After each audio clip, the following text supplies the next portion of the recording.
இந்த முழு தானியம் உடலுக்கு நல்லது அப்படின்னு பரவலான ஒரு கருத்து இருக்கு. குறிப்பா பார்த்தீங்கன்னா, பிரெட் சாப்பிடாதீங்க, அதுக்கு பதிலாக ப்ரௌன் பிரெட் சாப்பிடுங்க.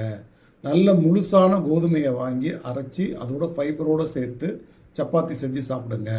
ப்ரௌன் ரைஸ் சாப்பிடுங்க, அதில் நிறைய ஃபைபர் இருக்குது. இந்த மாதிரி முழு தானியம் உடலுக்கு ரொம்ப நல்லது அப்படின்னு பரவலாக ஒரு கருத்து இருந்துகிட்டு தான் இருக்குது.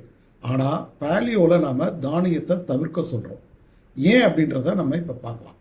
முழு தானியமான கோதுமை, சிகப்பு அரிசி, ஓட்ஸு, இந்த மாதிரி ஃபைபர் அதிகமாக இருக்கிற தானியங்களில் மாவுச்சத்தும் அதிகமாக இருக்கிறதுனால பேலியோவில் நம்ம அதை எடுக்க வேண்டாம் அப்படின்னு சொல்கிறோம். குறிப்பாக லோ கார்ப் டயட் அப்படின்றதுனால கார்போஹைட்ரேட்டை குறைச்சிக்கோங்கன்னு சொல்கிறதுனாலையும் நம்ம இந்த மாதிரி தானியங்களை எடுக்க வேண்டாம்னு சொல்கிறோம். இதையும் தாண்டி முழு தானியத்தில் ஒரு மிகப்பெரிய சிக்கல் இருக்குது. இந்த முழு தானியங்கள் அனைத்தும் நம்மளுடைய குடலுக்கு சேதம் தான் உருவாக்கும். குறிப்பாக